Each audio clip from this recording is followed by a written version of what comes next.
In this episode of the Business of E-commerce, I talk with Paulina Masson about pricing strategy. This is the Business of E-commerce, episode 112.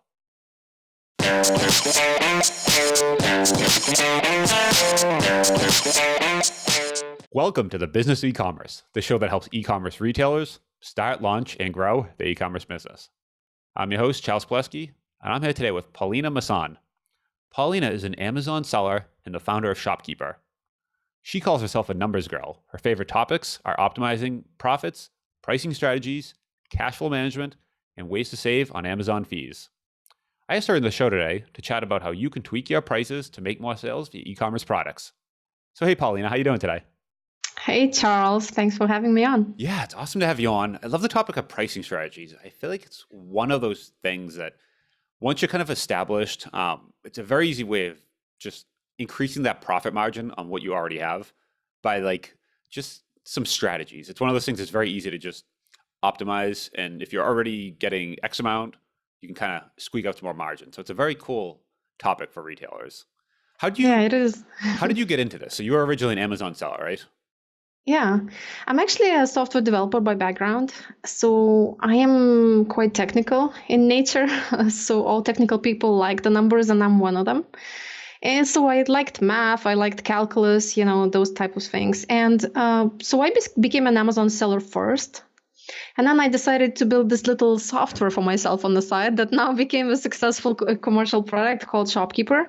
But while I was doing that, I researched a lot about different fees that were not explained. And usually if you get some fee charged on Amazon, it's not explained anywhere very much. Like, for example, compensated _ clawback. Like, what is this? Compensated clawback. And it's not even in help files, and support is not so helpful. So I've been researching a lot about numbers that are to do with Amazon. And then eventually I drifted out into optimizing my own pricing, because that's also numbers related, and started looking into different psychology things that I could use for my prices. So I actually experimented quite a bit with that, and I could share with you some of the learnings that I have and what I had tested and what worked for me and what worked for other sellers when I shared with them as well. Yeah, that'd be great. Cool.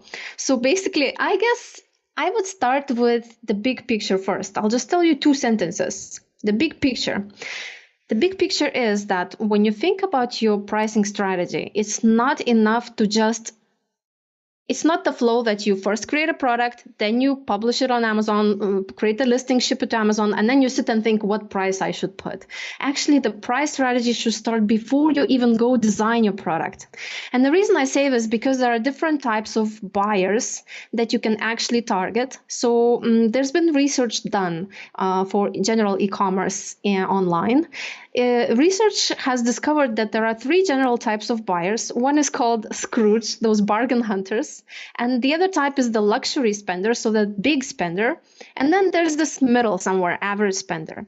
So if you want the percentages, actually there are 24% of those Scrooges, the bargain hunters, online. So, and then there is 15% of big spenders, and there's 61% left in the middle for average spenders. Now, what does that mean to you? Now, if you have any type of product that you're selling on Amazon, you should really think about who is your buyer first before even deciding your pricing strategy. Because if you are going to target the big spenders, you can afford the luxury upgrades on your item in terms of manufacturing cost, right? You can go to your Chinese manufacturer and say, okay, let's add a velvet bag, and let's change this to stainless steel and upgrade the product and so on. So basically, you will be improving the product and the cost will increase. And you can afford that because you know you're going to target the luxury spender, right? But if you know you're going to compete with the bargain hunter in the bargain hunter bucket with the other guys who are like $11.99 products, every cent counts. And then you're going to go to your manufacturer and will say, all right, so let's cut the cost. Let's not use the stainless steel, remove the bag and just make it as cost effective as possible. So because it's important to look at that overall picture. That's why I wanted to start with that. It's not only the little psychology tricks that I'll tell you, the little bits and pieces that you can add, but also the very big picture. And it's important to think about it way in advance before you design your product. Now, some of you, I guess, will say, well, but I already have some products launched, so it's a little bit too late in the game for those. So what can I do with those products? And I do have a few tips for those if you want to hear them. Yeah, absolutely. All right, so let's start with the fun part, which is pricing psychology. You know how we see the 99 ending everywhere. So the difference between 99 and 00, right? There's 99, 99 in every retail store you go. It's 99 cents, 99 cents at the end. And you keep getting used to it, right? We are used to it somewhat. And now, well, the basic answer why people use that, why retailers are using 99 cents is very simple, because instead of $30 round, they do $29.99. And that first one sounds like 30 something and second one like 20 something. Obviously, it's a big difference. And that difference is especially strong on those ends, like the zeros and the fives. So, from 29 to 30, that's especially strong. From 24 to 25, that's strong as well. So it's very simple. That's not the trick that I wanted to tell you. It's just that they all use it to make it appear as if it's, smaller price. But now what happened to us? That still works, right? So that's something that even this day, because I remember it's like still works, definitely. Yeah, it's like, yes. That's one of those tricks that it's just migrated from retail. It just keeps working. Exactly. But you know what? I will explain to you what happened to us when we became conditioned to seeing that 99 everywhere. Now we just see 99, 99. And as soon as we don't see the 99, if there is an item with like 00 at the end, for example, I look at two identical items and one is 29.99 and the other one is 30. Well, the first one seems like a bargain, and bargain means cheaper. And cheaper, unfortunately, means lower quality. Lower quality is a bad connotation, right? So that is a little bit of psychological association of 99 ending with the lower quality item. Therefore, if you are selling to luxury buyers, or at least you want to position your product as a luxury item, it's better not to use the 99 and use the round numbers, such as, so I would not go to 30 because it's such a significant difference between 29, 99 and 30. I would just stick to 29 round number. So stay in a little bit below, like don't make the big jump, because you will have a little bit of psychological hesitation there. That's like the first step of hesitation, where I'm going to think, should I spend it or not spend it? It's 30 something. If it's 20 something, it feels like easier to spend.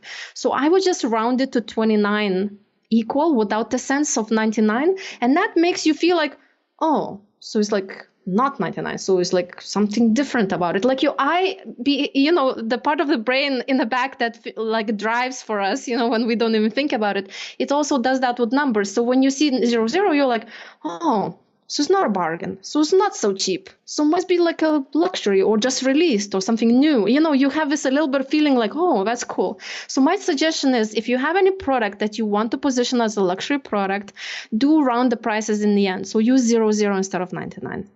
Now, there's another thing that happened with the nines here. Now, as I said, 9 became associated in our minds as a bargain thing. So 9 always wins. And there was this interesting study done. They compared two prices, identical products, on a Shopify website. Actually, it wasn't Amazon. So they compared the two prices of 34 round and 39 round. So 34 versus 39. And actually, 39 got more clicks, so it was more CTR into the listing because a 9 was in it. Just because when we are skimming hundreds of listings side by side, we don't really actually stop and spend the time on each listing, right? We just skim until something hits our eye. We are skimming, so some part of our brain does it which we don't even consciously think about it. So we stop at those which seem like, oh, that's a good bargain, 39. So like actually 39 had more CTR and more eyes on it because it had a 9. And now, Charles, you might say, okay, Paulina, 39 and 34, there was so different, and that's a big jump. I probably have competitors who are pressing on my back. I can't really jump from 34 to 39 now. In that case, you can use numbers like 5, 7, or 9. These 3 digits are used, they're called charm pricing. So, like Walmart is using $9.95, $9.95. So they are not only using 95, but 99, but also 95 at the end. And sometimes if you've seen internet marketers like to use 97 in the end. They like to use the 7s, 67. They put the 7s at the end. It's like the when you're selling a course or something, there's a lot of 7s out there. And there are stores that are using 9.97 as well. So 5, 7, and 9 are the most commonly used numbers when they reduce the prices to something 90. So if you use 5, 7, or 9 in your prices, so if you can jump from 34 to 39, jump to just 35. and you will still have that effect. So I would totally avoid, look at your current products and see which prices you could improve. If you have any 34, anything that ends in a 4, 6, or 8, you should change to 5, 7s, or 9s, depending on how far you can go. It could be just a game in cents as well, the 99s there, and the end, and 97, I don't know, you could play with that a little bit if you're really, really pressed for dollar by dollar by dollar, if you're playing for the bargain hunter bucket. But if you have a space to change $1 up or down, I would totally recommend using those 5, 7s, and 9s. So that's an interesting psychological bit for you there. Yeah, that's very cool. Do you find this certain almost like tears that different buyers fall into? Like I feel like between, one and let's say it's $20, there's kind of this tear of you'll just buy it without thinking. And then there's like another tier above that up to, let's just say 100. And there's and like the difference between, 85 to 89, like you were saying, it falls in the same tier. It's almost irrelevant at that point. You still have to look at competition, but it seems like there's like these buckets of pricing. And this is very true, actually. There is, I would say the first step, that first bucket, like you say, is up to $40. Okay. And the $40 is sort of a number that when you spend something over 40, you feel like, the step of hesitation here. You feel like, oh, I should go and check with my husband if that's okay to spend it. Or at least you think 2 times before spending it. Oh, that's quite significant, right? But if it's like 35, you just spend without thinking. Normally 40, whatever currency, it would be US dollars, euros, 40 is sort of psychological first, hesitation step. And then, like you said, the next bucket is probably at 100, around $100. So over 100 is a different feeling than less than 100 you're spending. And there's more steps after that. So actually, if you have any products right now that are like 41 or 42, I would highly recommend just dropping it down to like 39 to be just below those thresholds to monetize on that ease of buying, because you want to make it as easy to purchase as possible, right? So play with your price to like make it smoother and easier for them as well. Yeah, so you never want to be at the bottom of the threshold, because you can, if you can move up, that's great. But if you're right at the bottom, it's almost worth dropping down, right, to get ramp up sales if you can. Yes, exactly. That's right. Exactly. Yeah, it's funny. I bought this mic shock absorber. I actually have it just sitting right here. I was just saying that. I think it was $12 on Amazon. I did it literally without thinking. I was like in my car, like waiting for someone. Doesn't even fit the mic. Doesn't work. I'll probably throw it away and buy another one. But it's just funny, a $12 purchase, you literally don't think about it. Versus like a iPad or something. That's something a little more substantial. You sit there and actually compare, look at different options, and you really think that purchase through. Versus the $12 shock, I didn't even look at the size. I just said, let's try it. Put it on the mic, said, nope, doesn't work. So it's going in the trash today. And I'll just buy another $12 one until they keep working. So it's very odd, though, how that works. What do you do when you spend, let's say, $45 item? You're buying a knife sharpener for $45. Would you think 2 times and look at other websites to price match? See, that's the funny part. There's right around there. I think, that's kind of where you start looking at a couple different options, even looking at, like, I think this one, I didn't even look at the features. I literally said, I looked at the picture and I was like, looks about right. Let's do this. Versus at 45, that's when you start comparing, I feel like, and actually look at the feature set versus a competitor. It's interesting. You see, that's where the different buying habits come in actually as well. I am sort of like this big spender and I'm trying to learn to control that, but it's so hard. It's just somewhere in my DNA that I just look at the first page of Amazon results, and if it's like $50 kettle or $250 kettle, unless it's not $500 kettle, if it's still like reasonable, I'm just gonna buy it because I like the color or something, pink handle on it. So it's very easy for me to spend the money. But if you talk to my brother, for example, who's complete bargain hunter, he would have like these Chrome plugins, extensions, where he would price match on all the other websites and find the best deal of the best, and whenever I purchase something, he would tell me, oh, you could get a rebate now, so these are just different types of buyers, and it doesn't really matter on how much money they make. Like, I'm not so rich, but I'm still a big spender, and my brother is really wealthy, and he's still a Scrooge, so I think the Scrooges are actually the richest people because they know how to control the money and they think twice before they spend. So now that's important for you as a seller to know that these types of buyers exist. And now, like I mentioned, there are 24% of those bargain hunters on there, and 15% of big spenders. So what you will do with that? information? Well, you'll go to your main keyword on Amazon and look at your competitors. So look at the first 20 competitors that you have and note down their pricing. So don't just note down today's pricing though. Go to use like Jungle Scout or something and look at historical price average, because maybe today he's out of stock and maybe he's, running a promotion or something. So you need a historical price average. And on sidebar of Amazon, you have to checkbox the box saying include out of stock items, because maybe some big seller is not there and you need to know that information before you decide which bucket you're going to play in. So once you have everybody on the spreadsheet with their historical price averages, the 20 people on your main keyword, then you know who you are dealing with. Maybe everybody's playing this bargain hunter game and every knife sharpener that you're competing with is actually $11.99 or that range. Then be that luxury knife sharpener, So it will all depend on your situation. Base your strategy on your competitors that you have, instead of just guessing and inventing an item that you personally like and prefer to buy. Yeah, I feel like what people first start to do is they take, they try to figure out their costs all in and at a margin. But that's like a very basic way of pricing, because you're not looking at you're basically just looking at yourself and your costs. You're not looking at the outside world and pricing it that way. You're talking about taking a more holistic approach to pricing. Exactly. Sort of like the other end, because the way you design, when you are looking at the prices and costs, you already decided your product. You already decided it's going to look this and that. So you don't have space to cheapen it, to cut the cost anywhere. So if you know in advance that you can afford to be in a big spender bucket, then all right, so you be there. And mathematically, I actually did the numbers. I was wondering for myself which bucket I should be in, because in my situation, there was a little bit of everything. It was some competitors were in the bargain hunters, some were expensive, some were right in the middle. And I didn't know which one is actually profit-wise better to be in. So I made this math, based on those research, how many of each type of buyer there are. So I just pretended that there will be 1,000 units that I will sell, and then calculated how many of each unit each buyer will get. And I put 40% margin and appropriate pricing, like $45 for big spenders,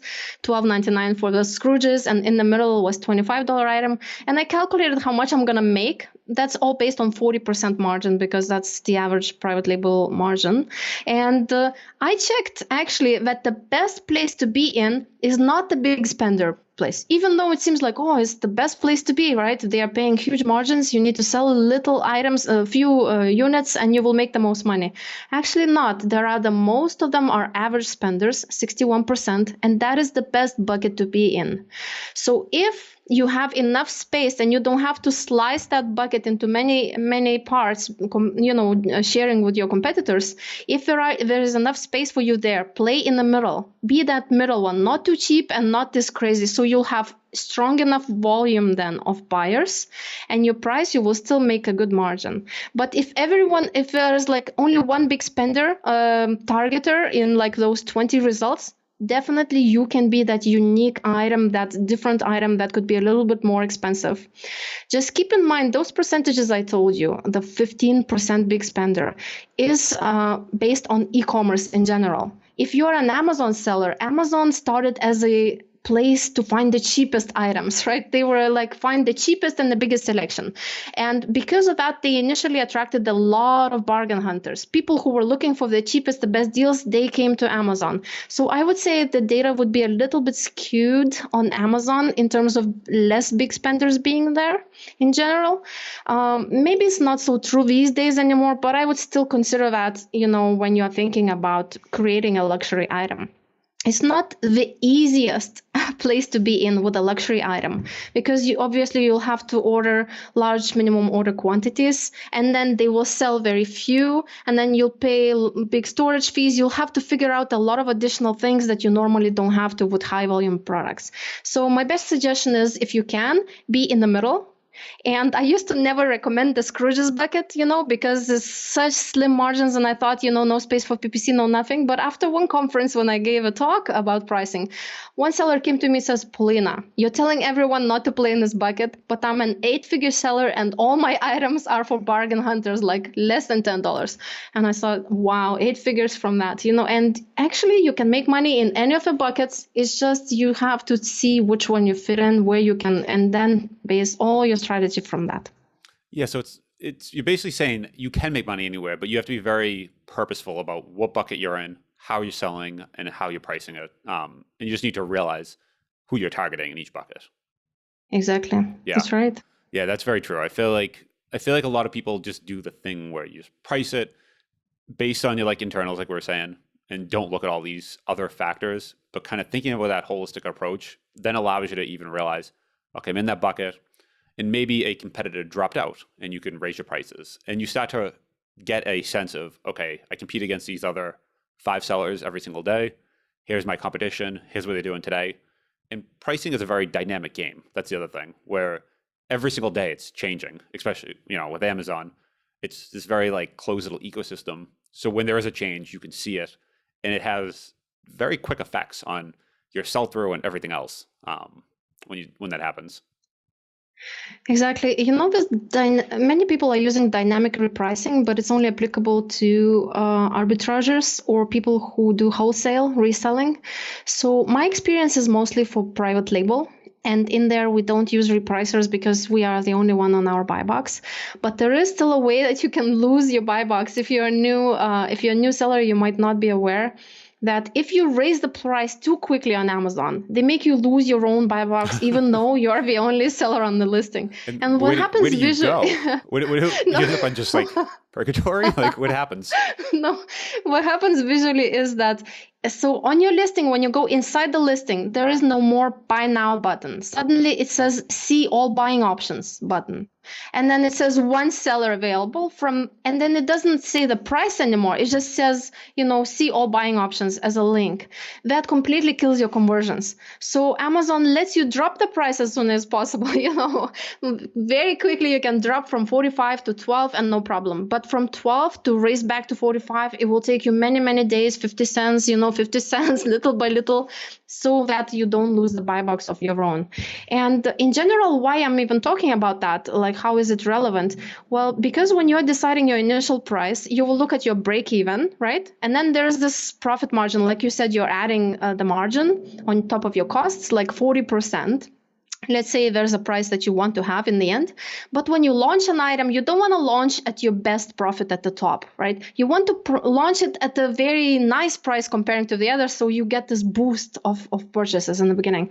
And many people, unfortunately, start at the very lowest, like they do it at cost at first, and then they try to climb up. And then it takes forever and ever to climb up back there. And you basically set the algorithm thinking about your product incorrectly.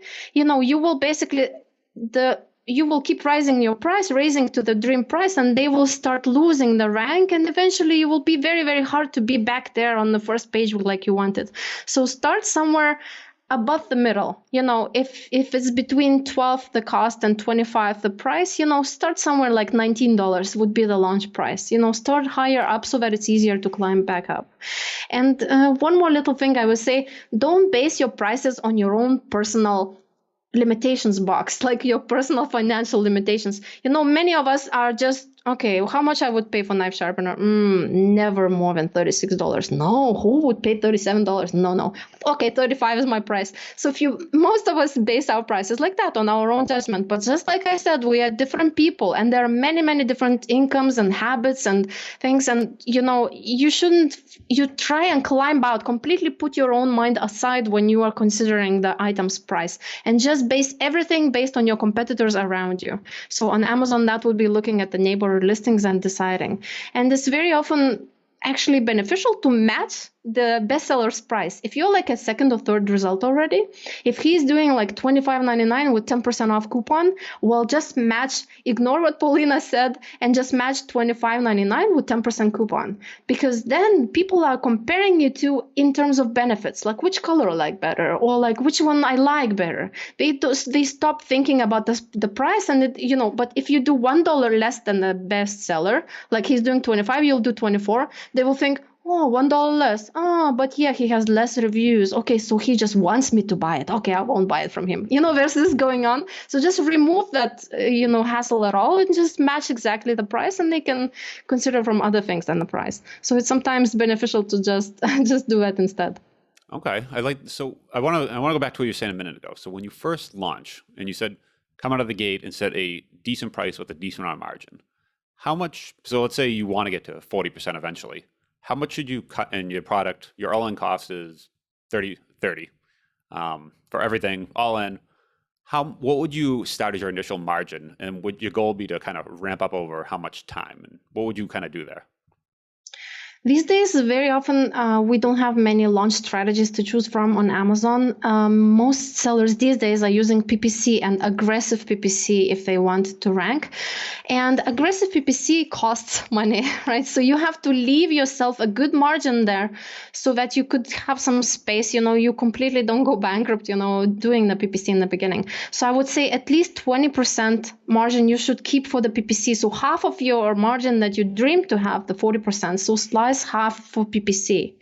And the other half you could sacrifice in the beginning for the launch, right? So I would drop it 20% from your margin. So half of the margin I would drop for the initial launch. But it all depends. Like if it becomes above $30, it's more beneficial to have at 29. Just use those little bit of strategies here. I forgot to mention this one other strategy. Do you want I will say about the free shipping as well that you can use? Yes, free shipping. I feel like this is always a good one. Yes. Okay, cool. So on Amazon, we have something called free shipping, right, for Prime members. So if you're a Prime member on Amazon, you get your goods free shipped. But if you're not a Prime member, then you have to spend at least $25 to get it free shipped, right? And in different marketplaces, that amount is different, like 29 euros in France and places like that, and $5.99 Mexican dollars in Mexico. There's a minimum threshold. So now how you as a seller can monetize on that? Well, I had this item, was $20.99. I was running, I'm in the apparel category. And I was calculating how much it's going to be if the person doesn't have Prime membership. Actually, on top of that, they would have paid $5.50. So it's like $26.50 the product became with shipping, And I thought, wait a minute, but 25 is the threshold. So basically, I increased my price from $20.99 to $25.99 to be just a little bit $1 above the threshold. And then immediately that person was paying $0 for shipping, and he actually saved 50 cents with that calculation. And I earned $5 extra in my profit. Usually I just make $5 in profit on every item. So that was double in profit. And you are monetizing on something that is one of the most popular features used by non-Prime members is this checkbox, free shipping. There are two boxes. One is Prime box, so all Prime members just check the Prime, and the other one is free shipping. So if you have free shipping, if your item is enabled for that, you will appear in so many more results, search results on Amazon, if you just have a price which is above the threshold. So in Europe, if you have any prices less than $29, for example, 29 euros, for example, or in US. Okay, let me start with US. $25 is threshold. So if you have a $26 item or $27 item, then I would say keep it as is. If you have a $23 or $24 item, then raise it to be above the item. Now, if you combine all of these strategies together, the 5, 7s, and 9 that I said to use, right? Plus you enable the coupons. Plus you would do promotion stacking. There are so many other strategies that I didn't even mention, right? And then you use the endings properly. And then all of these together, and then you just raise your prices to be above the free shipping thresholds if possible. You are monetizing on so much compound effect there, that it will even feel, if you enable all of these strategies today, it will feel like a little mini launch that you will have actually significant boost that you will notice, and you will say, Paulina, yes, I noticed it. And I'm not just being proud of myself, but actually many people have come to me and told me that they did implement the strategies that I mentioned and it worked for them. So I guess let me just remember if I missed any important one that you should do that will help you with the compounding effect. Yes, the very important one is the coupons. So, on Amazon, the coupons are little green highlighted discounts. So either 10% off or like $3 off, right? So used to be orange. They used to be orange, and orange used to be blending in so blendy with the Amazon branding. They have everything orangey. So orangey, orangey, orangey, and that orange coupon highlight was not really standing out. But now they switched it up to green color. So that green is just, if you look at the listings search results there, you will see that whoever has a coupon, the green just stands out so much. Even if your bestseller, like next to you stands a bestseller with many thousands of reviews and you only have 50 reviews, if you have a green highlight, the eye goes to yours. It's just how it is. So you get so many more eyes on your listing if you enable the coupons. And coupons have a coupon redemption fee. Actually, each coupon will cost you 60 cents in US to be redeemed. But in my experience, when I enabled the coupons, I actually bumped up the price a little bit and then gave a discount, right?